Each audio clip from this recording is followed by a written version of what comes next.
अमेरिकी राष्ट्रपति चुनाव संपन्न हो चुका है। डोनाल्ड ट्रंप एक बार फिर से अमेरिका के राष्ट्रपति चुने जा चुके हैं। तो वहीं डेमोक्रेट उम्मीदवार कमला हैरिस की इस चुनाव में बुरी हार हुई है। लेकिन क्या आपको पता है कि कमला हैरिस की हार का सबसे बड़ा कारण क्या है? वो कारण है कचरा। जी हाँ, हमारे और आपके घर का कचरा, जिसे आप वेस्ट भी कहते हैं। लेकिन इस कचरे के चलते कमला हैरिस राष्ट्रपति चुनाव कैसे हार गई, ये सबकी समझ से परे है। तो पूरी बात समझने के लिए वीडियो में अंत तक बने रहिएगा।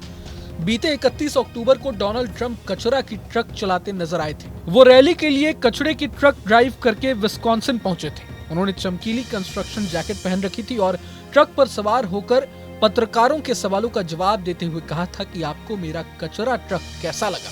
उन्होंने कहा था कि ट्रक कमला और जो बाइडेन के सम्मान में।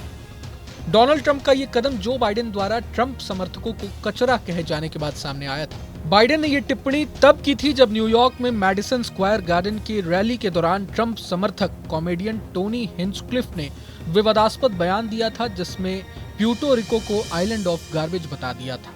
ट्रंप का कचरा ट्रक पर सवार होना प्रतीकात्मक रूप से बाइडेन के बयान का जवाब था। ये ट्रंप की शैली है जिसमें वे अपने समर्थकों को एकजुट करने और ध्यान आकर्षित करने के लिए नई रणनीति अपनाते हैं। ट्रंप पिछले दिनों वेटर के रूप में भी नजर आए थे जब वो एक बर्गर रेस्टोरेंट में बर्गर सर्व करते नजर आए थे। अब मेन मुद्दे की बात यह है कि ट्रंप अमेरिका के राष्ट्रपति रह चुके हैं और उनके समर्थकों को कचरा कहना यानी अमेरिका के लाखों करोड़ों वोटर्स का अपमान करने के बराबर है। शायद उस वक्त बाइडेन और कमला हैरिस ने इस बात को मजाक में लिया, हल्के में लिया होगा, मगर ट्रंप ने इस मजाक के जरिए कैसे अपने प्रति सिंपैथी जुटा ली, ये सोचकर अब डेमोक्रेटिक पार्टी अफसोस कर रही है। ट्रंप एक सदी में पहले ऐसे शख्स होंगे जो राष्ट्रपति बने, फिर चुनाव हारे और इसके बाद फिर अगले चुनाव को जीतकर राष्ट्रपति पद पर वापसी की। 2016 में उन्होंने हिलेरी क्लिंटन को हराया था। 2020 में पुरुष कैंडिडेट जो बाइडेन से हार गए। अब 4 साल बाद फिर महिला कैंडिडेट कमला हैरिस को हराया है। बता दें कि 20 जनवरी 2025 को वॉशिंगटन डीसी में यूएस कैपिटल में आयोजित समारोह में डोनाल्ड ट्रंप को पद की शपथ दिलाई जाएगी। इसके बाद वो आधिकारिक रूप से अपना कार्यकाल शुरू करेंगे। जानकारी के लिए बता दें कि अभी अमेरिका के कई राज्यों में वोटों की गिनती चल रही है। कई जगहों पर जीत का अंतर भी काफी कम देखने को मिल सकता है। ऐसे में दोबारा गिनती भी हो सकती है। ऐसी स्थिति में और भी दिन लग सकते हैं।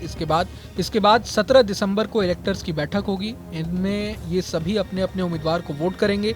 आखिरकार 6 जनवरी को अमेरिकी कांग्रेस यानी संसदों की बैठक में इलेक्टोरल वोटों की गिनती होगी। बहरहाल पूरे मसले को लेकर आप क्या सोचते हैं, हमें कमेंट बॉक्स में जरूर बताएं। अगर आपको ये वीडियो पसंद आए तो लाइक करें और चैनल को सब्सक्राइब करें। वहीं तमाम बड़ी खबरों के लिए देखते रहें न्यूज नेशन। न्यूज नेशन अब व्हाट्सएप पर खबरों के ताजा अपडेट के लिए न्यूज नेशन के इस क्यूआर कोड को स्कैन करें।